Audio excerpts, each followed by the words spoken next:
There'll be food and drink and ghosts, and perhaps even a few murders. You're all invited. Horror Movie Podcast.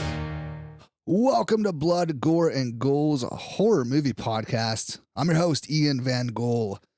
For only $3 a month, you can help support us at BGG Podcast on Patreon.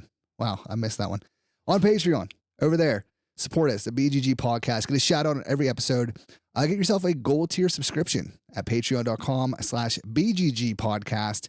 Shout out to gold tier supporter, Goalie Jolie, being the one and only there for the past few weeks. She's getting lonely at the top, so I need some company over there for Goalie Jolie. So go throw a subscription, $3 a month. We'd greatly appreciate it.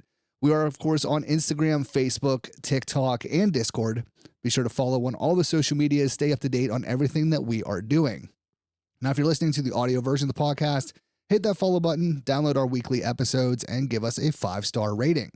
And of course, if you have any feedback, questions, fun facts, or a topic that you want us to talk about on a future episode, or if you are an owner of a horror business, you're looking to sponsor a podcast run by some horror fanatics, send us an email at bggpodcast@gmail.com.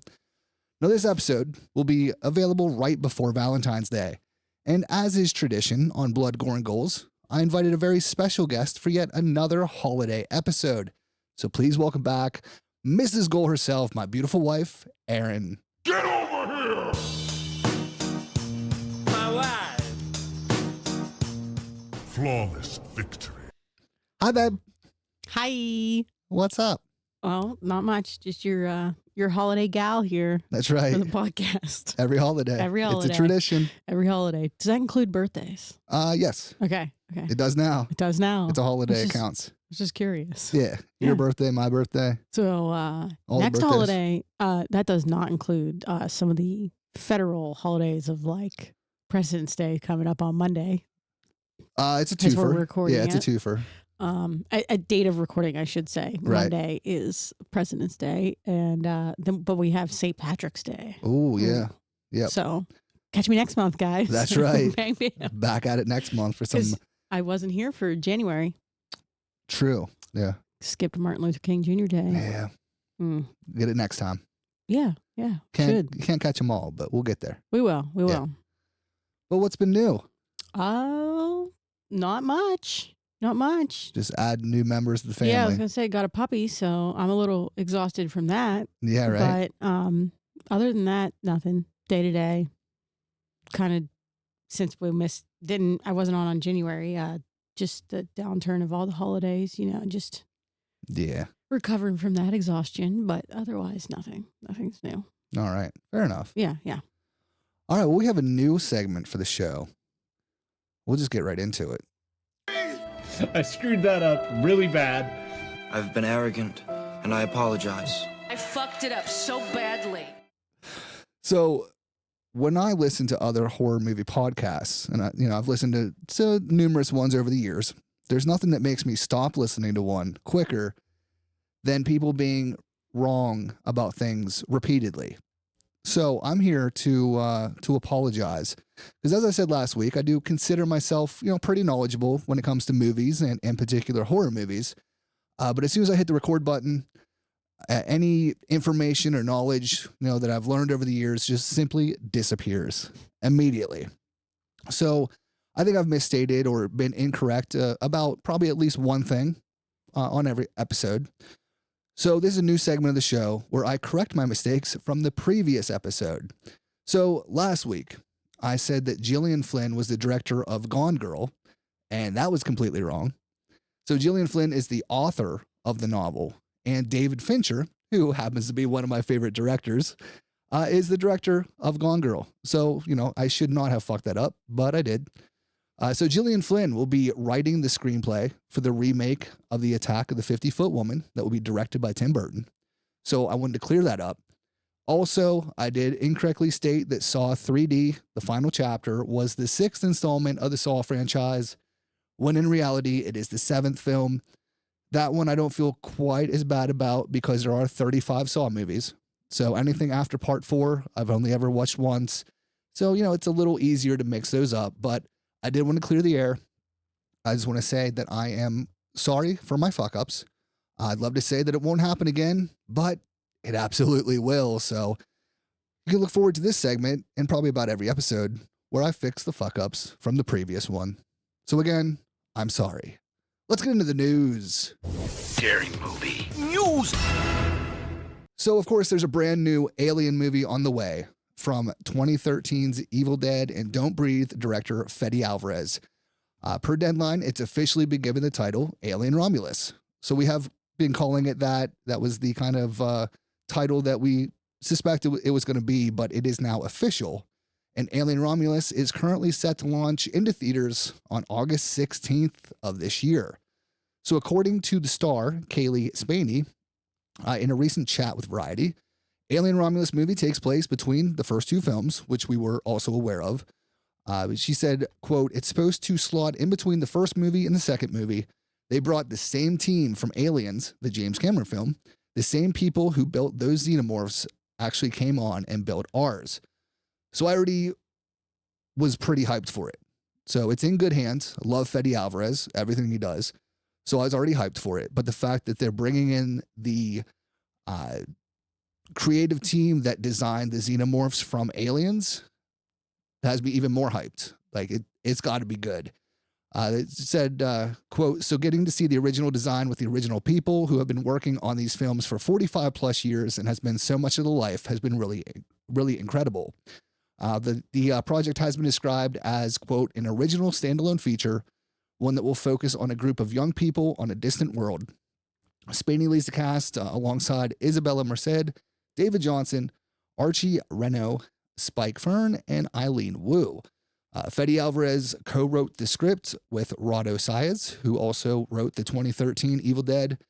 Ridley Scott is on board as producer for the film, so I'm fine with that. As long as he's not writing or directing it, I'm good with it. It is, of course, the first movie in the franchise to be released by Disney, so it's official. The Xenomorph Queen is now Disney a princess. Disney princess. With Disney Queen, I guess. Yeah. Like the evil queen and She could be. stepmother would be in that classification. And, you know, Also, she's Disney with princess. she's with them. Right. I'm fine with it. So along those lines, Predator is getting a new movie. So in the wake of last year's Emmy-winning spinoff movie Prey, Deadline reports today that director Dan Trachtenberg will be expanding upon the Predator franchise even further with the upcoming Badlands, another standalone Predator movie. So Trachtenberg is on board to write and direct Badlands. Deadline reports, quote, "The film is a high priority for the studio, and sources say Trachtenberg and execs are already meeting with talent for the lead role." Now, the site's report continues, quote, "Plot details are being kept under wraps, other than it featuring everyone's favorite extraterrestrial big game hunter. It's also not known about release plans, as the last film exclusively streamed on Hulu, of course, breaking numerous viewership records for Hulu. But given that 20th Century has been very much back in the theatrical game with films like Boogeyman and the upcoming Alien Romulus film being in theaters, a theatrical premiere isn't out of the question. So I'm fine with it either way. I do enjoy when it premieres on streaming, because then I can watch it from the comfort of my own home. But also, I wouldn't mind seeing it on a big screen. Like, Prey was awesome. So yeah, if that had been released theatrically, I would not have been disappointed. But yeah, Deadline also suggests the 20th Century Studios is all in on expanding the Predator universe with additional projects, and a direct sequel to Prey is also being discussed at this time. So hell yeah for all that. All about it. So, oh, there goes Kitty. So, Conjuring 4. So the highly successful Conjuring universe is getting a brand new installment with The Conjuring 4. And reports tonight that Michael Chavez is on board to direct. So Chavez just directed Conjuring universe installment The Nun 2. He has also previously directed The Conjuring, The Devil Made Me Do It, the main series' third movie. So the current Conjuring 4 is said to be the final installment in the main series. So David Leslie Johnson McGoldrick from The Conjuring 2 wrote the screenplay for the fourth movie. And, quote, "Plot details are being kept 6 feet under, but once again, supernatural investigators Ed and Lorraine Warren will face creaky doors, shadows in the window, inverted crosses, and a demonic possession or two. Stars Patrick Wilson and Vera Farmiga are expected to return, and the feature is eyeing a summer shoot in Atlanta. So yeah, I'm not sure how excited for this I am. Of course, the first 2 Conjuring movies I am a huge fan of, absolutely love. Conjuring 3, not so much, and then all the kind of spin-off, with the exception of Annabelle Creation, have not been great. So we'll see how this goes, but it is supposedly the final in the main Conjuring series, so we'll see how it goes. And last but not least, and the biggest news for me personally, the Evil Dead franchise will return with a brand new untitled spin-off movie. We learned earlier this week. French filmmaker Sebastian Vinacek is on board to direct. So we don't know much of anything about this 6th installment in the Evil Dead film franchise at this time, but the website Conbini did manage to get some quotes from Vanacek. So for starters, it sounds like his take on Evil Dead will be an experience in grueling terror, which has become a guarantee from the film franchise dating back to the beginning. The 2013 remake.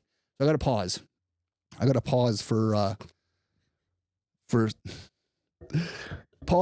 a little rant. So the 2013 Evil Dead is not a fucking remake, and I need people to stop calling it that. It is it's canon. It's in the franchise. It's not a remake. I understand there's people that go to a cabin and they find a book and deadite things happen, but it is not a remake. A reboot, maybe, more of a requel, but Ash is in it. Bruce Campbell playing Ash is in the after credit scene. So to me, that solidifies the fact that it is in the same universe. So please stop calling it a fucking remake. It is not. Moving on. So the 2013 Evil Dead and Evil Dead Rise have doubled down on the approach. Quote, I told the studio that I wanted to make a nasty film, a film that hurts, from which you come away tested. Vanacek tells the outlet, suggesting he's the right man for the job. I'm going to put all the horror I have inside. It will be cathartic, and if I haven't ruined my career and I can continue to make films behind it, I will move on to something other than horror. So when can we expect the next installment in the Bloody Saga? Vanacek notes in the same interview, quote, if all goes well, we could start filming at the end of 2024, beginning of 2025, for a release that I hope for Halloween 2025. He also mentions that Sam Raimi and company are giving him 100% creative freedom to play in the Evil Dead sandbox, and that he aims for his film to have a, quote, French twist. So if you're familiar with any of the French horror movies, French extreme horror, it should be a pretty gnarly, fucked up Evil Dead, and I can't wait. So that's the news for this week. So I found a picture here. It's a fun little game that we can play. Oh. So if you're listening to the audio version, I did post the picture in Discord and the Facebook group. So pause this, go check it out, see if you can guess all the characters as well before we get into it here. Guys, don't rely on me to get the answers right. You should know most. There's only one I think that you won't know. Okay. So we're gonna pull it up here. So we'll start at the top left here. Give You Sweets. Well, yeah, that's Candyman. Candyman. Tony Todd. I don't need to tell you the actor's name because no. I will fail. One or the other is fine. Fail. One or the other. So wear black latex. I have no idea. That's Kate Beckinsale. Oh, okay. From Underworld. Oh, okay. Yeah. Guess that makes sense. Invade Your Dreams. Oh, is that Freddy? That's Freddy. Robert Englund. Yeah, I was looking at his face. I was like, man, I know that face. Let's see. Middle left. Become a Legend. Oh, you know. Become a Legend? Just look at him. Just look at that face. Also in Lord of the Rings. He's in Lord of the Rings? That's Mr. Christopher Lee. Oh, wow, that's young. Yeah. I know Christopher Lee is like an pictures. old man, though. Like that's what's hard. Yeah. Yeah, I can see it now. I just add a lot more wrinkles. Right, yeah. Some gray hairs, yep. So in the middle here, Hunt Demons. Which would be somebody playing a vampire hunter, or not vampire hunter, I guess, but could be. I've mentioned her name once already. You mentioned her name once already? I don't know. Vera Farmiga. Oh, okay. Yep. Beside her, be a daywalker. I told you I was not going to know any of these. You know them once I say them. Oh, is that Wesley Snipes? That's Wesley Snipes. I was going to say I was also like, Daywalker, Blade. avoid taxes. That's definitely Blade. So the bottom left, this is one you won't know. This is Alyssa Sutherland from Evil Dead Rise. She's okay, the Deadite not. mom. So eat your liver. Well, that's easy. That's Anthony Hopkins. That's right. Yeah. Anthony Hopkins. Clarice. Yep. Yep, that one. That's the one. Oh, and I already know who that is. That's final. Ash. That is Mr. Bruce Campbell. Yeah. He's way recognizable still. Yeah. He looks the exact same. Pretty much. Him and Tony Todd. They look exactly the same. Yeah, they do. Like it's his like perfectly like squared off jaw for me. I'm like, only Bruce has that jaw. Only Bruce. So yeah, see, I knew you'd know most of them. Some of them, yeah. Yeah. Yeah, that was fun. Yeah. All right. So let's get into it. And now, our feature presentation. Featuring the cat. Featuring the cat, yeah. So since this is our Valentine's Day episode, and I'm personally not a huge fan of the quote-unquote holiday, Meh. I figured we would go a little less traditional route and talk about killer couples in horror movies. So we each have our own little list. We'll go through those and discuss them. But then after that, we might just get into a little bit of real life true crime and discuss some cases that involve some real life killer couples. So before we get into it, shout out to young Dwight Schrute from the opening scene of the 2001 slasher Valentine. I didn't forget about this movie, but the opening scene, and then I came across a picture when I was looking up all the research for this, and I was like, oh yeah, young Dwight Schrute. And he like literally looks like Dwight. Yeah, that's what I mean. Yeah. Like it has nothing to do with Dwight at all, but it looks just it's not like Rainn Wilson. No. But it looks just like Dwight. like him. Just like young Dwight. So shout out to him being a serial killer in a horror movie. You go, Dwight. Bears, Beats, and Battlestar Galactica. So I'm going to let you start because I know that you have our first one here. Yeah. And I'm not going to steal your thunder. You better not, because I already told you I'll throw hands. Actually, you have a little bit different thing that we could start with. Your kind of honorable mentions. Well, we can do those after the couples. Okay. Yeah. All right. Cool. So, let's get into it. Full disclosure, when we were texting back and forth about what the topic would be, my horror movie loving husband did not even put this couple on his list at first. Just totally skipped his brain piece, I guess. But my first thought was, of course, Chucky and Tiffany. Oh, cat's leaving. Hold on. Oh, nails. Sorry. So, yeah, I put Chucky and Tiffany on my list because for me, they're number one, Absolutely. Killer couple. So you got Voodoo Queen and serial killer both made into dolls and killing everybody still. Life doesn't change, I guess, for them. Just plastic instead of meat pieces. Yeah, I think out of the whole list, I think they're probably the most fun on this list. Yeah, I think that would be somebody, a couple that probably goes to the top of a lot of people's lists first too. So. Yeah, absolutely. Yeah, I don't. My brain doesn't work sometimes. Yeah. So yeah, I was like, oh, killer couples, and there was one that came to mind, which we'll talk about here in a couple minutes. But yeah, I didn't even think like dolls or like I don't know. There was only one that was in my mind, and I couldn't think of anything else. Okay. I just had a moment. Is it the next one on your list? No. Oh, okay. Because they were they came up on a few lists where I was kind of double checking some stuff. Your next one. Mm-hmm. But I didn't put it on mine because I was like, well, I've only watched it probably twice in my life, and I knew it would be on your list, and I forgot the relationship itself, like what made that one. So right. I'll let you get into that one. Okay. But yeah, Chucky and Tiffany, definitely the most fun. Yeah. One of the most entertaining. And they're still killing it. Yeah. Literally. They're still out there killing it. So shout out to Chucky and Tiffany. Probably the and Brad and Jennifer are still voicing them, correct? Like they've never stopped.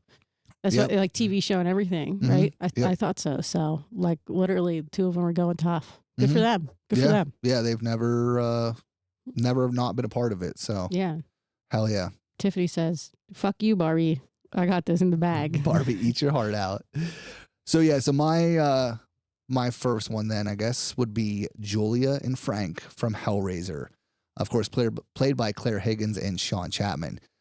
So yeah, I guess I forgot to even say, so there will be spoilers for these movies, for some of them.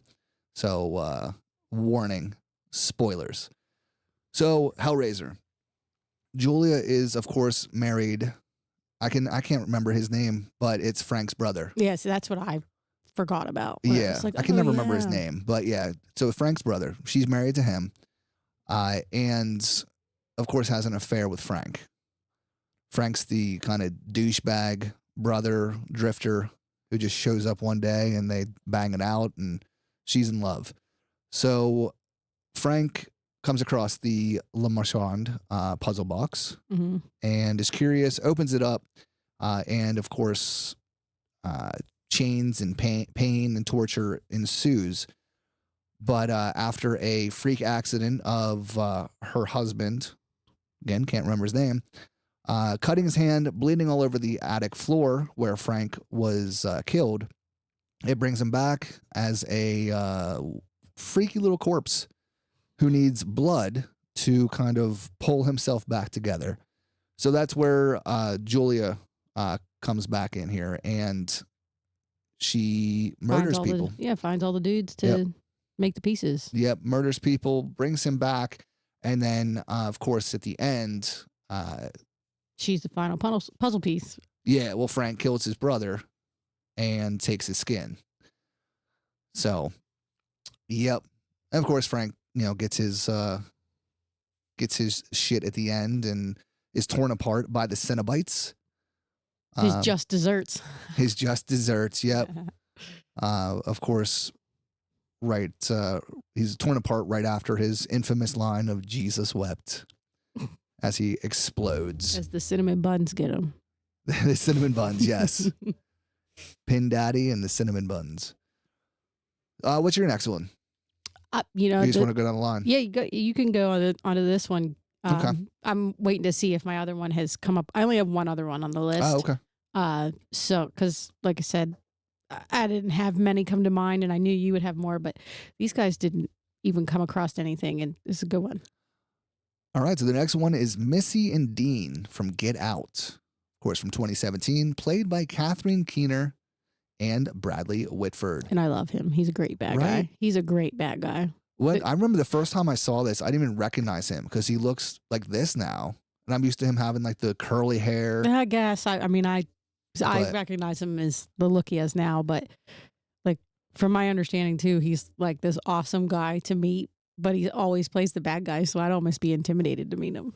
Okay. Yeah.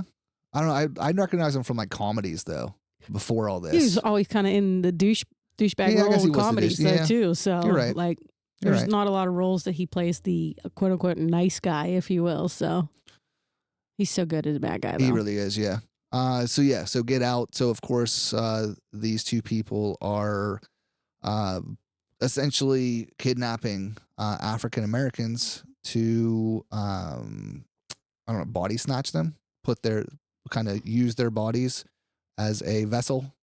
Mm-hmm. No other real way I can describe it, but yeah. So they're definitely the killer couple in this movie. Fantastic movie, and I put them on here because of the actors, because they're both fantastic in this. Catherine Keener, I only see her in 40-Year-Old Virgin. Oh yeah, I know. Like, no matter what she's in, that's the character I always see. We sell your shit on eBay. But yeah, Get Out, fantastic. So my next one is Howard and Pearl from X from 2022, played by Stephen Ure and Mia Goth. Shout out to Mia Goth because she plays not only one character, but two. Obviously plays Maxine and Pearl. And under all that makeup, she is unrecognizable in X. But yeah, in X is fantastic because it's just these two really fucking old people and they just start killing all these kids. Never would expect it, but they are angry. And that's like, I like Pearl, like the movie. It's a prequel. But but it was not what I wanted because these people in X are fucking damn near 100 years old. And Pearl is a prequel, so I'm expecting to see what leads up to X. Instead, we get a snippet from like 1912 of kind of Pearl losing her shit and kind of what starts it, but we don't get anything in between that. So I was a little disappointed in the movie, but as far as killer couples go, I can't have a list of killer couples without Howard and Pearl because they tore some shit up. Perfect old people names too. Right? Yeah. Not least suspecting. Howard and Pearl down the street. Howard and Pearl. Very excited for Vicious Maxine murders. though.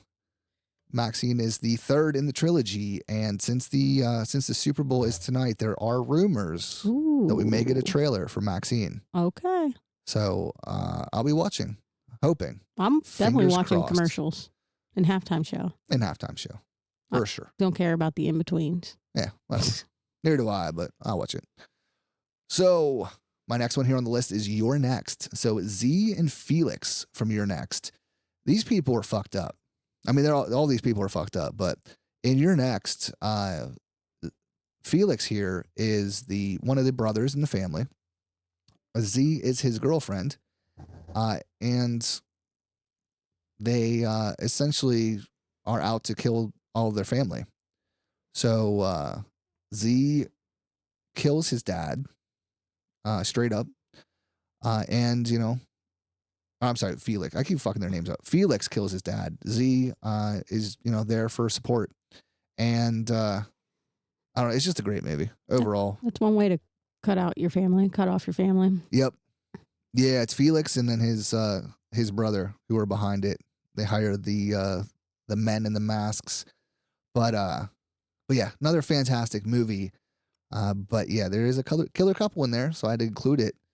And the way that Felix dies is probably one of my favorite ways that someone has died in a horror movie, because he gets a blender to the top of his head.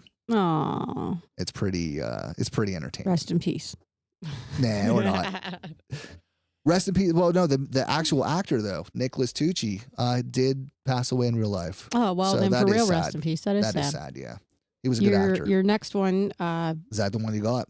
No, Oh, no, okay. I left them off the list because you had already mentioned them via text message. We would Okay. go back and forth. That's the only reason I left them off the list. The next one after that is on my list. Is a third. Oh, okay. So But you still haven't reached my big one yet. okay. So my next one was the only one I could think of. Yeah, makes sense though. It makes absolute sense. So of course it's not a horror movie, but there's a It's lot a of gory horror. There's a movie. lot of horror aspects to it. So of course it's Mickey and Mallory from Natural Born Killers, played by Woody Harrelson and Juliette Lewis.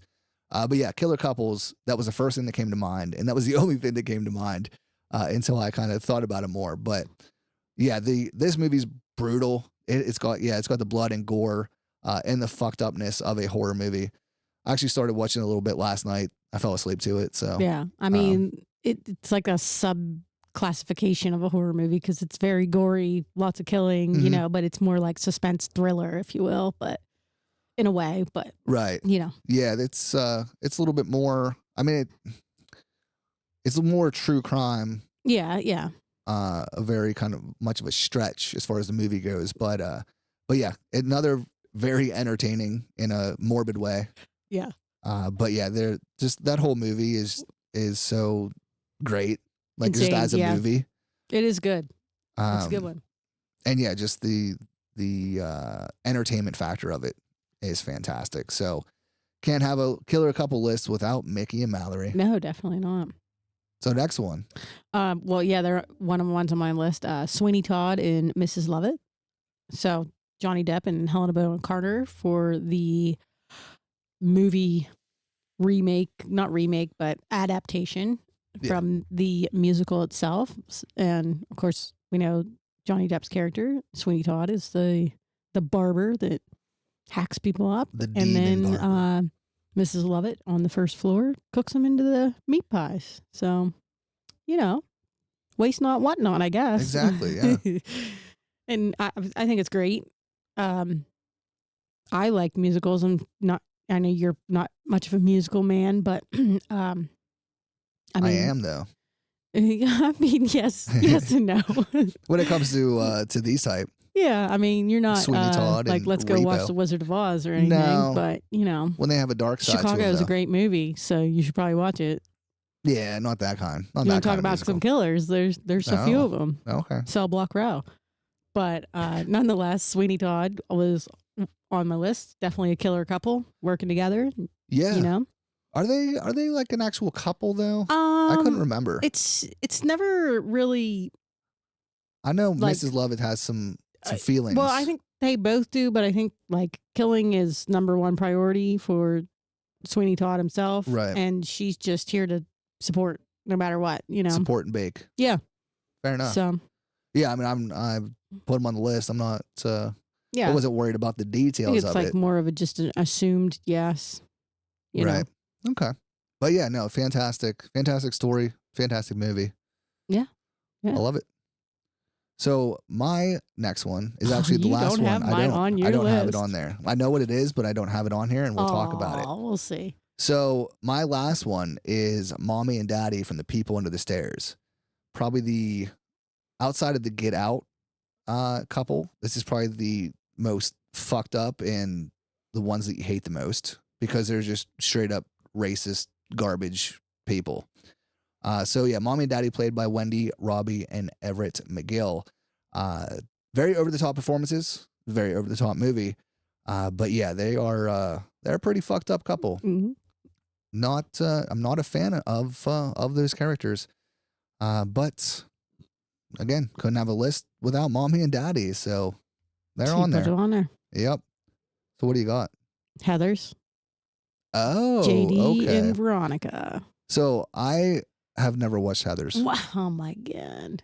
Well, JD, which is Christian Slater. Yeah. And Veronica is Winona Ryder. So JD is basically just happy to kill people, especially the popular kids that aren't in their crowd, if you will. And Veronica's happy to go along with it until he wants to just blow up the whole school. And then she's like, whoa, let's like pump the brakes here. But yeah, I mean, it's basically her just being complacent and him killing whoever in the movie until it's everybody. She's happy with the people that she doesn't like, but then Right. it's like, wait, we can't just go killing everybody. So they were my killer couple that I wasn't sure, thought maybe you'd have on the list, but you didn't have on the list. And yeah, so from Heather's, JD and Veronica. Fair enough. Yeah. Yeah, I saw them on some lists, but yeah, I've never actually watched Heather's. Oh, I wouldn't So maybe classify it as a horror movie, just more of a killers movie. You know, Okay. people just killing people, but not Yeah, I in never- a horror aspect, if you will. I could never tell what kind of movie it was because like if you look at like the posters and Yeah, stuff, like yeah. it looks like a kind of like a romantic comedy. Yeah. I mean, it's not a comedy, but yeah. It's kind of portrayed that way. So yeah, I never actually checked. I knew there was some like darker shit in it, but I never. don't think you'd hate it for like an 80s movie. Yeah, Pretty sure it's 80s, like late yeah, 80s. it's definitely 80s. Yeah. Late 80s, I think. So yeah, I'll have to. One day I'll have to check it out. Yeah. But So what Yeah. was your other one that you thought it might be? I thought, well, you had mentioned it before. Spalding and Yeah, Mama and Captain Spaulding, Yeah. they were, I forgot to write them down actually after discussing that. Because, I mean, they are the parents of, are they though? That's I where mean, I'm confused. I'm pretty sure, doesn't it come out that he's their Well, dad? Baby, At least baby's dad? baby calls him dad or daddy or something. That alludes to that, but Okay. I could never tell. Rob Zombie, if you're listening, could you confirm this for us? Yeah, Just- that's one thing I've always wanted was I need like a family tree of the Right. Firefly family Yeah. because I don't know I mean, who you belongs could still to who. consider him a killer couple, though, if that's even just their way of thinking. If he's the man that helped raise them, Right. you yeah, know, it's still mom and dad. So right. I would still say, and they I produced a think- bunch of killers, and they're killers themselves. Yeah. So. Yeah, I mean the whole family could be a killer couple. Yeah. Killer family. Because if I remember correctly, and if I'm playing the House of 1,000 Corpses song in my head, I want to say that the what the hell is he called? He's up on the wall here. The professor. I want to say he's the dad. Okay. Because I know that he is the one that set Tiny on fire. I thought he was like their older brother. I thought he that's was what the I'm oldest. saying. I thought he was the oldest brother. Maybe he is. I'm pretty sure he's the oldest brother. And Spaulding is the dad, and then there's Mama. But who? Yeah, I don't. It's hard to say. Rob Zombie, could you please just confirm this information for us? I'm curious. Fan of the podcast, Rob Zombie. Yeah. You could just reach out to us, just send us a DM. Yeah. That'd be great. Send us an email, bggpodcast@gmail.com. Because it's one thing it's always kind of bothered me, like how does this family, what's the family tree? What is the true tree? Yeah. Because I'm pretty sure Baby and Otis have separate dads. Tiny's in there somewhere. There's there is the older brother that what the hell is his name? I can never remember his name. He's played by Tyler Mane in the second one. Another Isn't dude that in the Professor? first one. No. Oh, okay. No, it is damn it, I can't remember his name. But yeah, he's like he's the one that has the tow truck in House of Corpses. Oh, yeah. Okay, maybe that's who I was thinking of. Yeah, I thought it was the same person that set Tiny on fire. Was that one? No, I think that's the professor. Oh. But again, there's so many people in that house, and it's hard to say who's who. Because I mean, obviously, like Spaulding is, I'm assuming, like African American descent. None of the kids, like Otis, is albino. At least in House of Corpses, they kind of recon it in Devil's Rejects. But yeah, I mean, there's no one else with a darker like skin complexion. But hard to say. Yeah, I don't know. So yeah, if anyone has has a direct line to Rob Zombie, if we could clear that up, that'd be great. Yes, please. Thank you. Because it's always something I've always been curious about. Is like how are all these people related? I get that they're all related, but how? How? Like, yeah. Who's the mom and dad of who and all this? So I'm gonna do my honorable mentions because they're all movie ones now. Yeah. I didn't know what to call this one, but it was like killer couples where only one of them is the killer. I like it. So Dracula and Mina Harker. Okay. Went with that.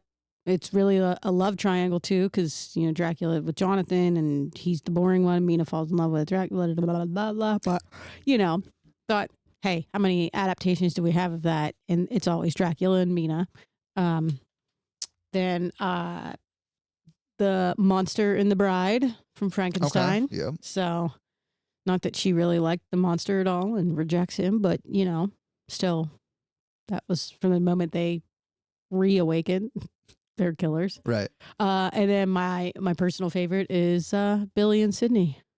I was hoping that would be that's third. like a personal favorite that I had. Was like, I got to put that down because it's Billy and Sydney, and they're the complete opposite of each other. And as we know, Billy is the killer, one of the killers. And they're out to get Sydney. Like, right. Man, how fucked would that be? Yeah, absolutely. Yeah, I thought about adding Billy and Stu to the list. Yeah, I mean, they are the killer couple best friends. So yeah, because there's a few moments in the movie where you're like, there might be a little more than friendship going on there.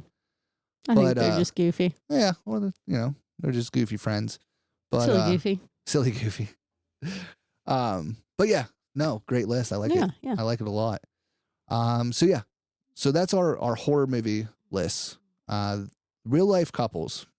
I did have 2 on here, but I just I took one off because there was a lot of info. Okay, I didn't even give a lot of info with mine. I'm just going to give really generalized.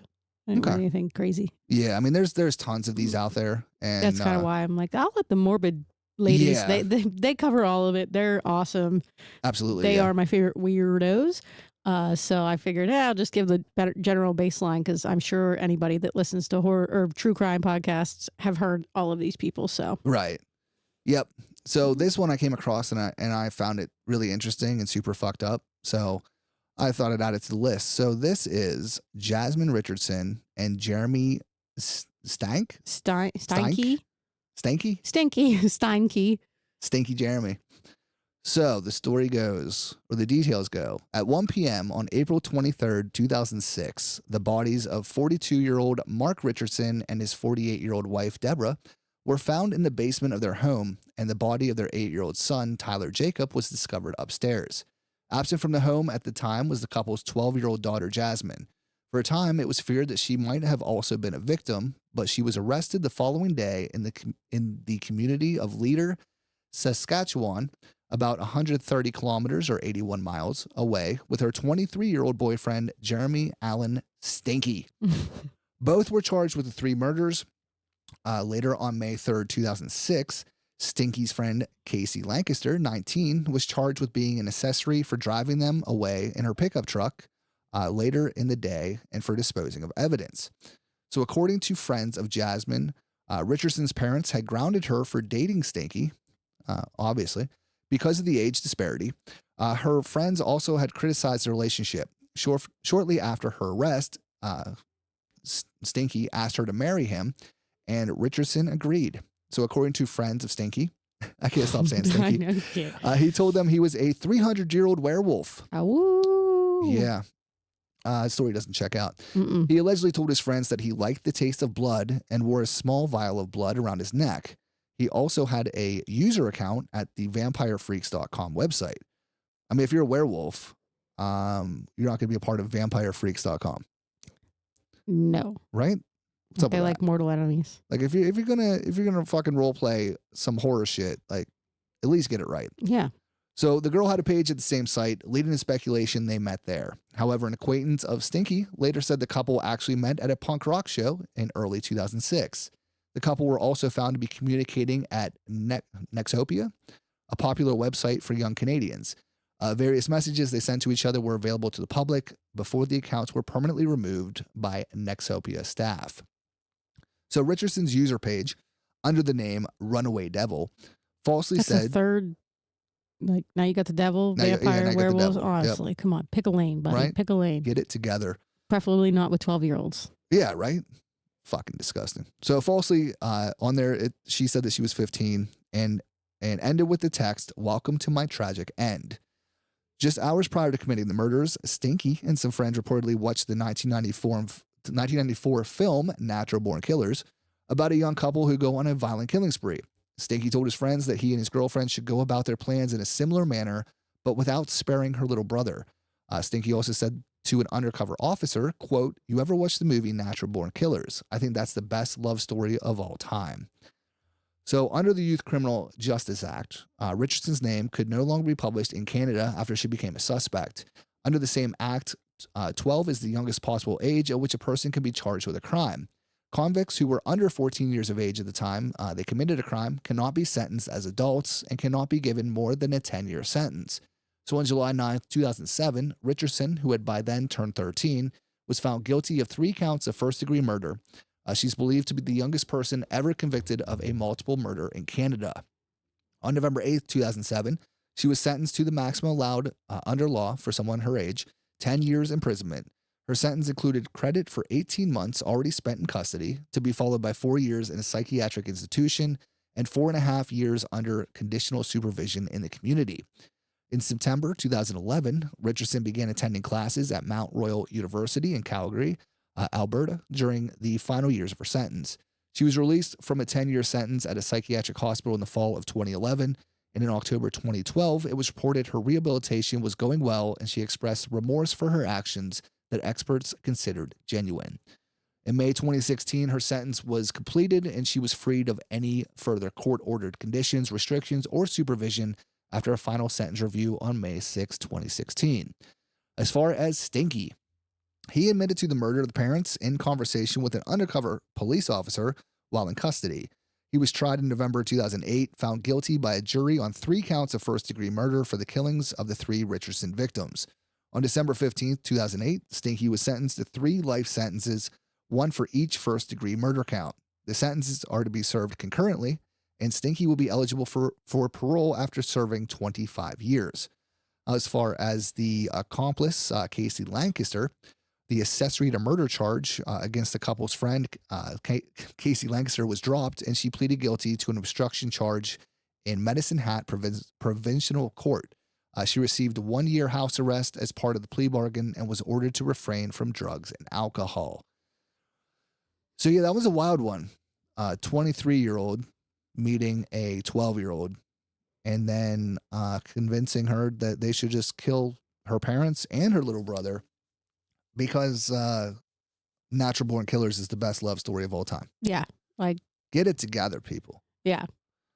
And I mean, I feel for Jasmine. I mean, when you're 12, you're going to let anybody like rule your life. You know, you think somebody's in love with you. You're going to be like, I'm going to do whatever they want me to. You're a child. You are an absolute 1,000 million trillion %. You are a child. So she missed basically her best years growing up with her friends and turning into like being a teenager sucks, but it's also like some of the most fun that you have. Absolutely, you know, just being carefree, everything like that. You learn a lot about yourself, especially as you get into your elder teen years.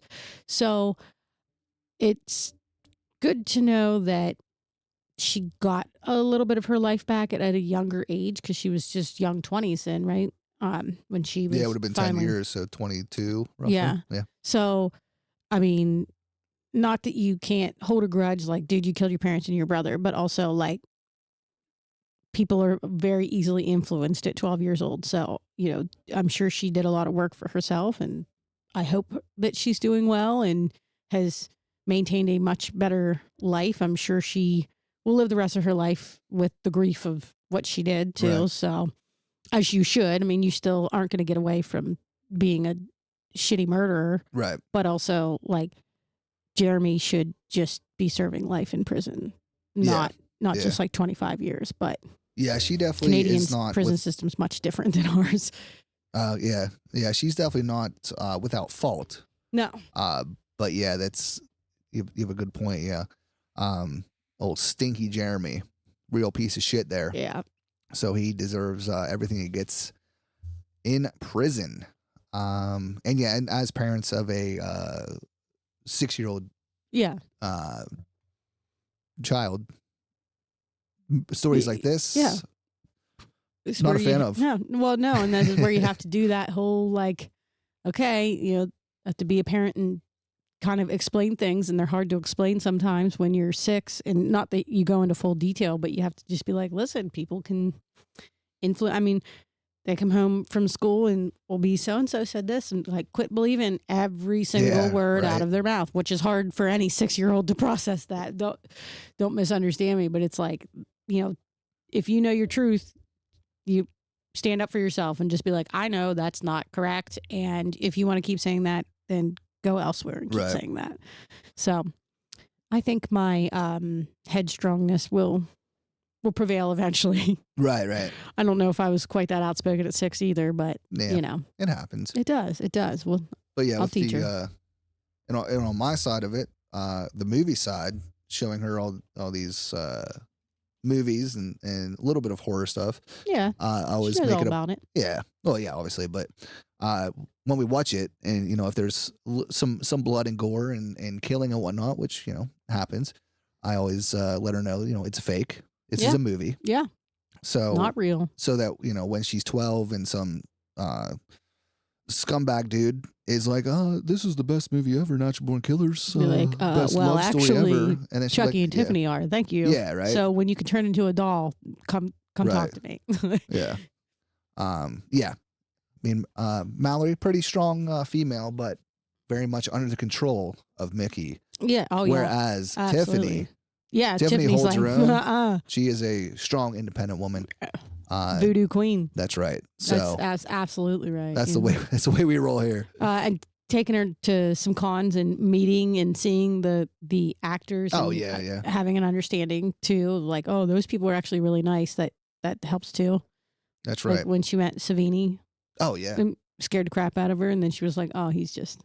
He's cool. He's cool. He's a cool guy. Like, so he's all right. So see, it's not the movies to blame for the bad things. No, you just got to raise your kids right and teach them whatever everything entertainment, not real life. Right. Let's not make it real life. Let's not do that. There's plenty of true crime subjects, unfortunately, to go through though. Way too much. Again, full disclosure, I didn't have a whole write up on each and every criminal couple here. So I'll start off with the most infamous of them all, Bonnie and Clyde. Mm-hmm. I don't need to tell you anything about it, because if you don't know, well, I don't know what rock you're living under, but you might want to pick a new one, Patrick. So, yeah, like they're just the probably that one that sits up here, but yeah, they're definitely Bonnie, the most infamous. Clyde was a piece of garbage in and out of jail, and they got out, and then they went on a killing spree, and was it Texas Rangers or that brought them? They were coming out of their hideout and shot out in the car. Yep. Bing bang boom. Bing bang that boom. was the end of Bonnie and Clyde. And I would dare say that Bonnie was influenced heavily by what Clyde wanted to do, and love again. Usually the case, unfortunately. It will blind you sometimes. So, got to put a strong head on your shoulders and say, "Nay, that doesn't work for me." Not today, Satan. No. So then the Ken and Barbie killers. This is another Canadian crime and I didn't even write down their last names. I just call them Carla and Paul. So they raped and killed 3 women, which included Carla's younger sister. I did read that. I almost added that to the list too. Yeah, and that one's a pretty famous one because I think it's pretty famous because the garbage human being that Carla was able to strike a deal where she only did serve 12 years for the crimes.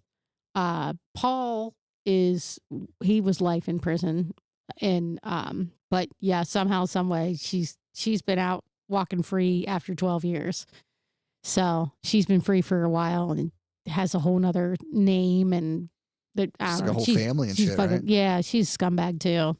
There's no redemption for her. She's a scumbag. How dare you? Right. Not only do it to people you don't know, but your own fucking flesh and blood. Yeah, You're a right. scumbag. You can rot in hell. I don't care. Yeah, if it existed. Yeah, if it did exist, but my own personal hell, you could rot in, that's right. like because I got the driver's seat to the bus there, man. Choot choot, here we go. Straight to the cinnamon I'm rolls staying with you. nice and warm. And so then the last one I have was the Moore murders, which is pretty famous in England, which is Myra and Ian, and they abducted 5 children and left their bodies in the Saddleworth Moor in England. So it was pretty big cases. Yeah. So they were another killer couple, and I think Myra was actually pretty psycho on her own God, too. yeah. Like she probably wasn't as heavily influenced by Ian as some of the other true crime people. She just was absolutely a fucking scumbag too. Yeah, that whole case is ridiculous. Not that I'm trying to point out the ladies here. It's more typical for men to already be assumed as the scumbag, so I didn't need to mention it. But those two, Carla and Myra, are also giant scumbags that can rot in their own hells of whatever exists out there. But yeah, those are like my 3 big ones. I'm like, everybody knows these ones. These are some big true crime couples that kill, but I also didn't add any Americans because we are all individually psycho. There's too many. There's too many. There's way too many. And we're just individually psychos. Yeah, that's true. But yeah, the Moore murders, that was another one I considered adding, but there's just so much to many. that. Oh yeah. And Morbid did that one. They've done all of good. them. Well, they have, but I think that was like one of the first ones I listened to of theirs. And they go really in depth with it. It was really, really good. Those girls go in depth with everything. Sometimes True. I'm like, holy crap, where do you even find this from? Like, yeah. What depth of hell did you dig this out of? Because, dang, I never heard that tidbit or whatever. But yeah, at this point, I'm like, they've done so many episodes. Unfortunately, they're not even close to running out either. It's crazy. Yeah. It's crazy. Yep. Yeah. So if you want some in-depth true crime, just definitely check out Morbid. Yeah, I like the crime junkie ladies as well. Oh, yeah. They're really awesome, and same with them. They go super into depth. And then the ladies of Crime Junkie, I think they kind of have made their own like LLC and now have some smaller podcasts that come off that. And my one of my favorite ones that they sponsor is Park Predators, and it's all about different murders and deaths within the national and state park and forest systems. So give that one a listen too, because unless you're like to spend time out in the woods and utilize the state parks and forests and national parks and forests, then don't listen to it, because then you might get a little freaked out. Yeah, like, right. Hey, I want to do the Appalachian Trail. Never mind. No, I don't. Yeah. So yeah, there's terrible things everywhere. Yeah. So, Those are my Be on the podcast lookout. shout outs for true crime, though. Those three, I like all of them. Yeah, they're all fantastic. I can't listen to true crime consistently or talk about it because it's Just gets too real. it yeah, does. And yeah. It's It gets I uncomfy. have a lot of respect for all those and all the other podcasters out there that talk about true crime consistently. Because the few times that we've talked about it on here, it's like it's fun to talk about, but It can get it's uncomfortable. Never, it's it can never get really a fun uncomfortable. feeling. Yeah. So that's why we stick to the horror movies here. We'll just sprinkle in some true crime from time to time. But we'll go over to the social medias. Time for incoming mail! So not too much on social media this week, but we had a couple. So in Discord, our very own Ghoulie Julie, she did say Chucky and Tiffany, of course, was her pick. Although not technically horror, another fave killer couple is Sweeney Todd and Mrs. Lovett. And I think it's very much horror. I'd throw it right in the horror category. Yeah. So Absolutely. It was like a horror musical play in England first. yeah, it has every aspect of horror. absolutely. So absolutely. Thank you, Julie, for your input and always supporting us. So appreciate you. Thank you, Goldie Jolie. That's right. And over on TikTok, one of my favorites, Cecil and Arlie. So Arlie was just in Pittsburgh Oh, past few months here, and I think I missed him. I didn't get a chance to go back out. But Arlie, if you're listening, hit me up. We'll work it out. We'll get together one of these days. But he said Julia and Frank from Hellraiser, which was of course on the list, but just wanted to give a shout out. If you're not following Cecil and Arlie over on TikTok, please do so. He's a fantastic creator.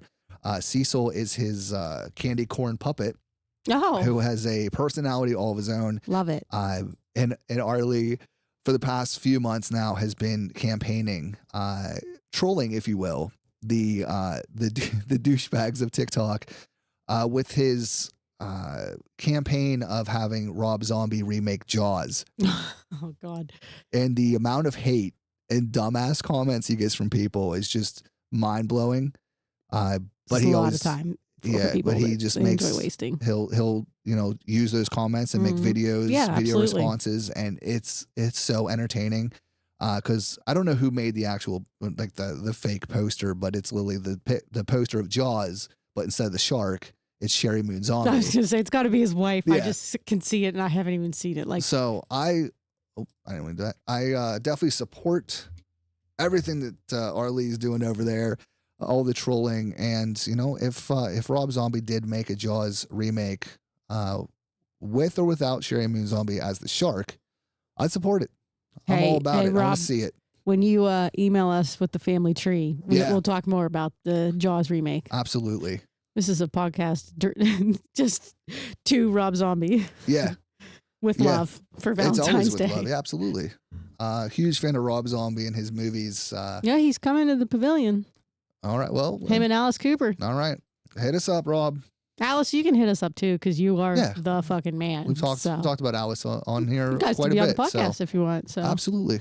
stop looking, by. Looking for some new guests. Yeah. So Alice and or Rob, if Rob could be here and clear up the family tree That would be amazing. and give us his insight on how he would feel about a Jaws remake, that'd be fantastic. Yeah. So, Yeah, it'd be great. but again, Ghoulie Julie and Cecil and Arlie, thank you for your input this week. Always appreciate it. But that's about it for this week, I do believe. You have any last thoughts? No, I'll be here for St. Patrick's Day. That's right. We'll be talking Leprechaun, no doubt. Well, obviously. Spoilers. And a little bit more spoilers that I'd love to go into maybe some legends and Celtic myths and whatnot Oh, for okay. St. Patrick's Day. Yeah, we That can kind do of that. stuff and get a Well, little into it. Could be yeah. fun. Be fun. So Yeah, absolutely. Yeah, we'll get something put together there. We'll have a little St. Patty's horror show. celebration. Drink Hell great yeah. beer. Yes. Cheers. Cheers. All right, babe. Thanks Yeah. again for joining. Happy Valentine's Day. I love you Happy so much. Valentine's Did Day. you guys hear that sarcasm? I Yeah. do. I love him. No, Uh-huh. I'll keep him Yeah. around. I'll keep him around. For now. Till you find me dead in the basement. And then I'm on the True Crime Podcast. And then, yep, then you're on the other side of things. But all right. Rob Zombie reach out for a movie deal for that one. There you go. But yeah, that'll do it for another episode of Blood, Gore, and Ghouls Horror Movie Podcast. Again, be sure to follow, like, subscribe to our social media accounts, Patreon, TikTok, Facebook, Instagram, and YouTube. All the links are listed in the show notes. But until next week, I've been your host, Ian Van Ghoul. Have a ghoulish week. Enjoy the shitty holiday of Valentine's Day. And Love stay you safe so much. out there. Don't let the ghosts and the ghouls disturb you. There you go. That's it.